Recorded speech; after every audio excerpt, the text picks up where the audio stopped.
Let it go. Your issue is not a trans woman. Your issue is not a punk or not a sissy. Your issue is all of our issue. Straight black men. What's going on, my people? How y'all doing this morning? Hope y'all doing well, man. The week has been a wonderful one, and it continues to get better. I'm gonna take y'all along with me tomorrow. I have something special planned, and so I'll be doing a little small vlog, man. Something to give y'all maybe an inside track or inside look at some of the things that I do as a small business owner also.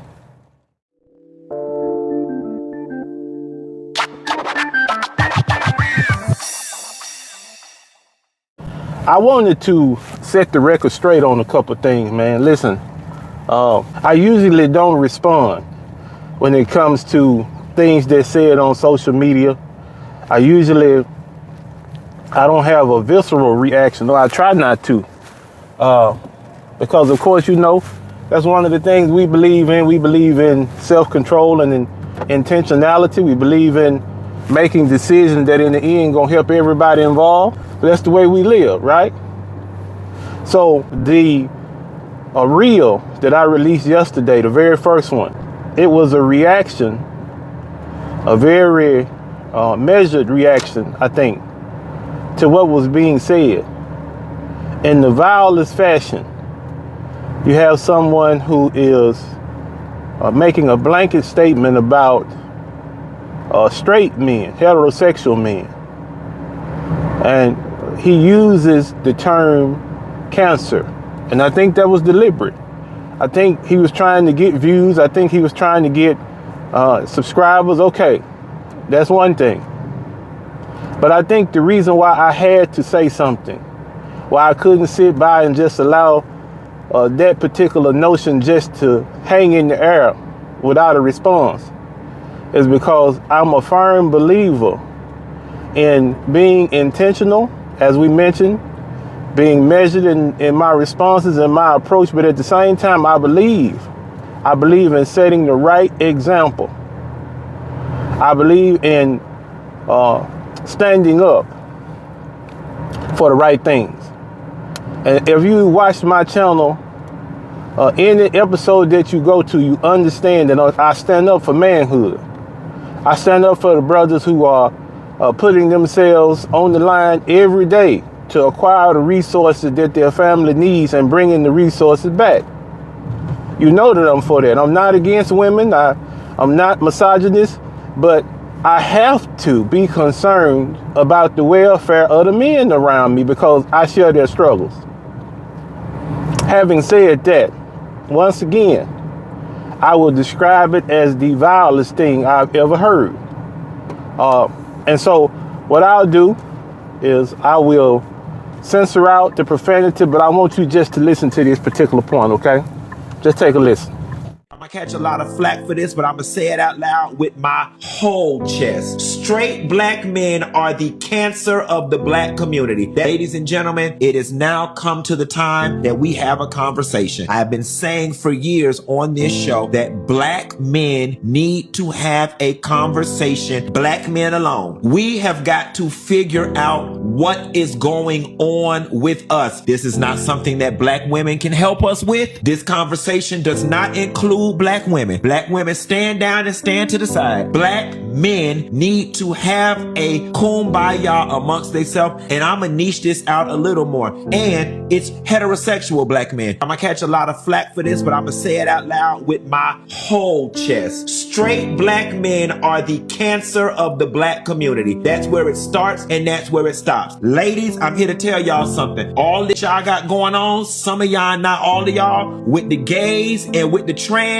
let it go. Your issue is not a trans woman. Your issue is not a punk or not a sissy. Your issue is all of our issue. Straight black men. Okay, so after having seen the video, can you understand the reason why I couldn't allow that situation to go unanswered? I couldn't. Because as I mentioned, The whole thrust of this particular podcast is positive masculinity. I believe we were designed for certain roles. And I believe that the only way that a man can reach his highest potential is by coming to an accurate knowledge of what his role is and then doing his best to fulfill that role. Now, that's what I believe. Now, it may be differing opinions on that, but that's my belief. And so that's how I'm approaching looking at the video. So listen, we're not going to castigate the man. We're not going to do that. We're not going to deal with anything other than the facts. So when you talk about cancer, when you make that diagnosis, and a lot of times that I've dealt with, especially counsel from within the family, you're talking about a situation that requires immediate action. It's going to require surgery, and a lot of times it requires chemo and radiation, right? Chemo and radiation. I remember one time having a friend describe it to me. He said chemo especially is like, well, both to him. He's like he was on fire from the inside. He's having this done to himself in order to get the cancer under control, right?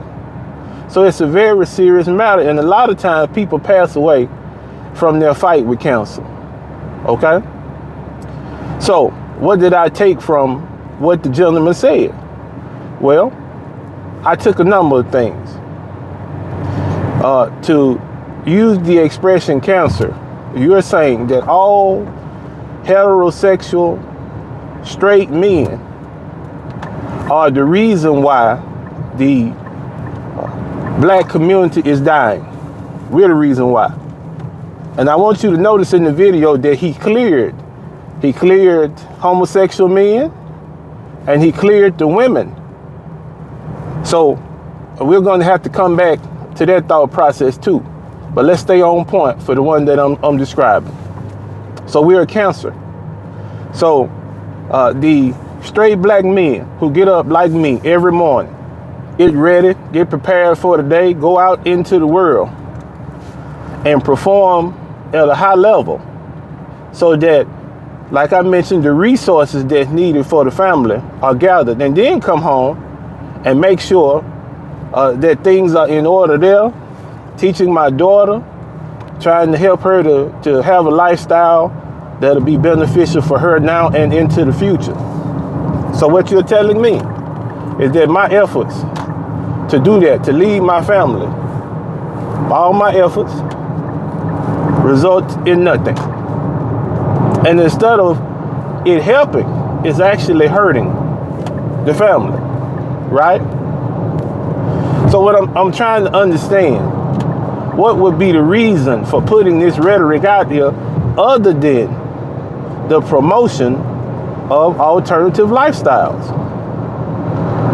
So what do I mean? And now for those of you who are my viewers, you understand that I'm going to come at things logically. And so let's test that particular premise that I just presented to you. This man is suggesting an alternative lifestyle,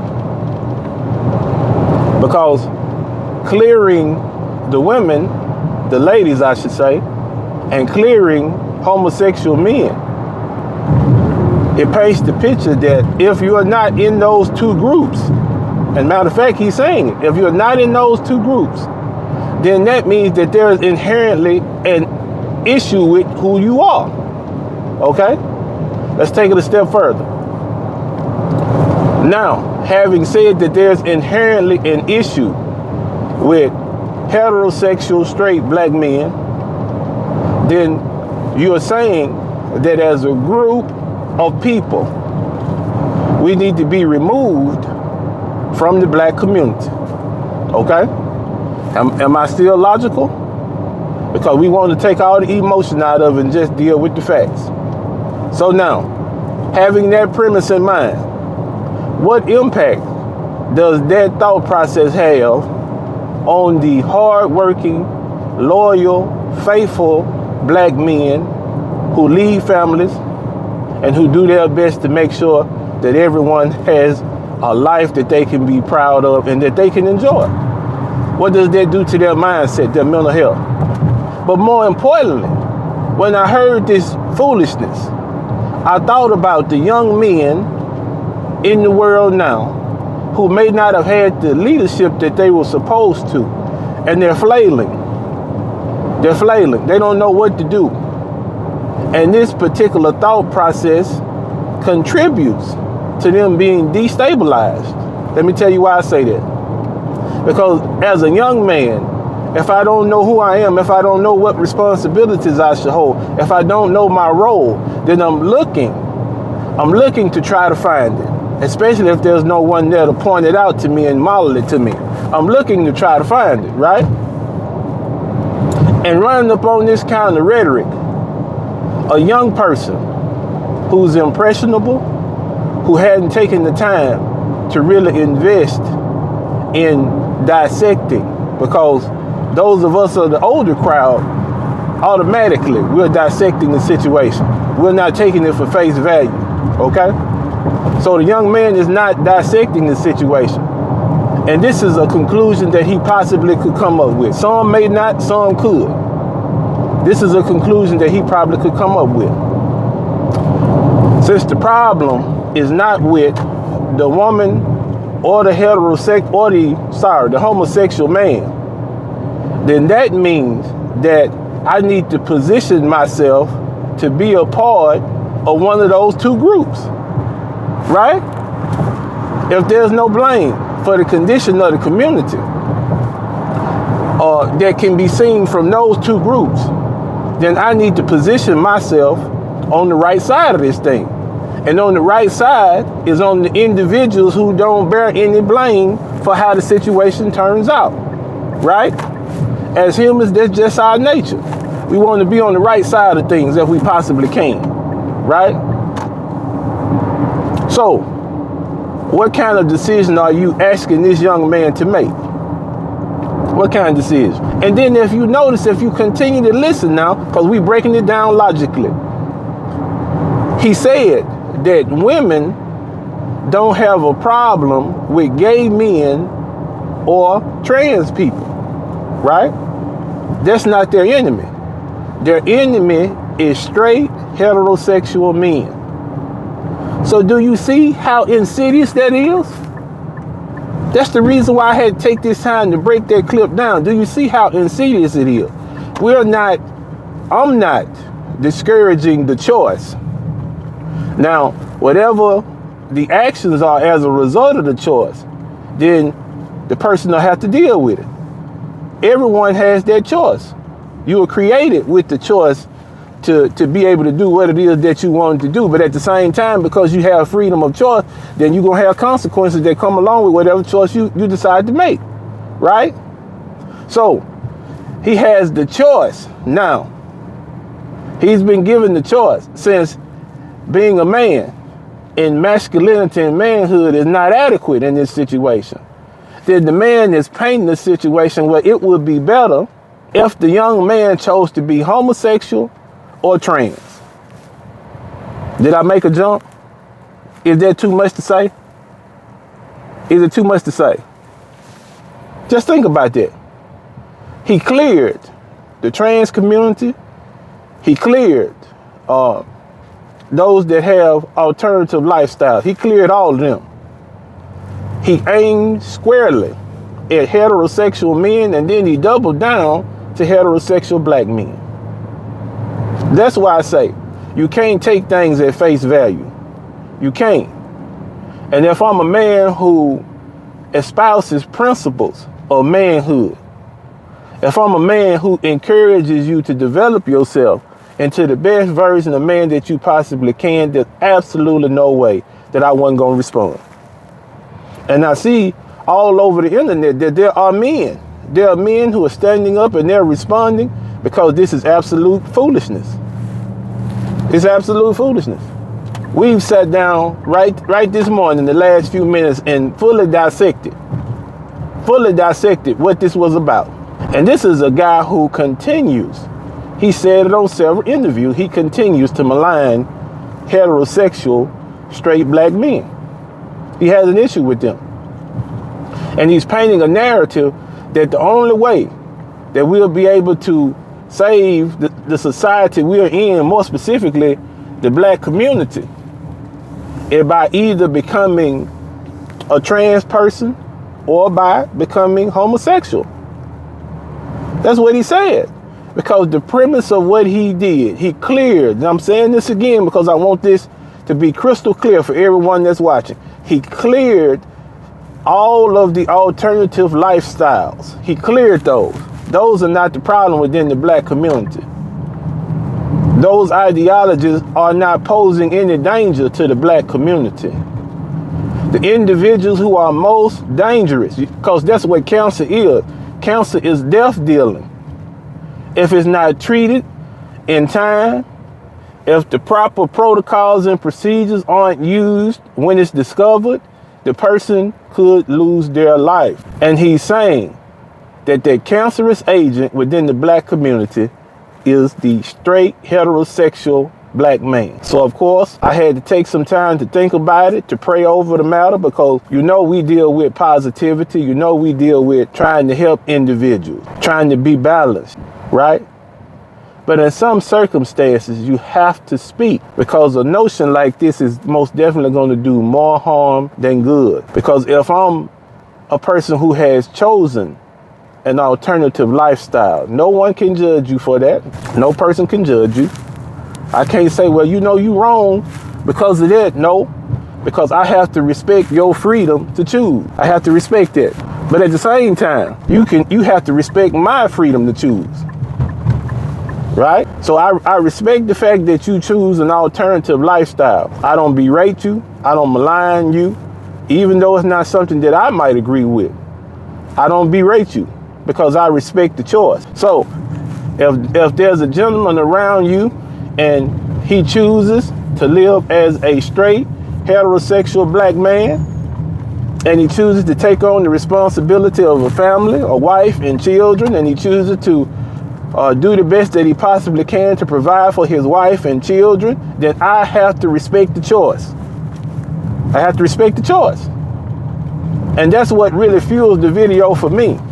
It's not about pointing and saying, okay, you're wrong, I'm right. No, it's not about that. If I respect the choice that you made in regards to who you are and what you want to be, then I expect that same. I expect that same respect from you. I think that's just common nature. I don't think there's too much to ask, quite frankly.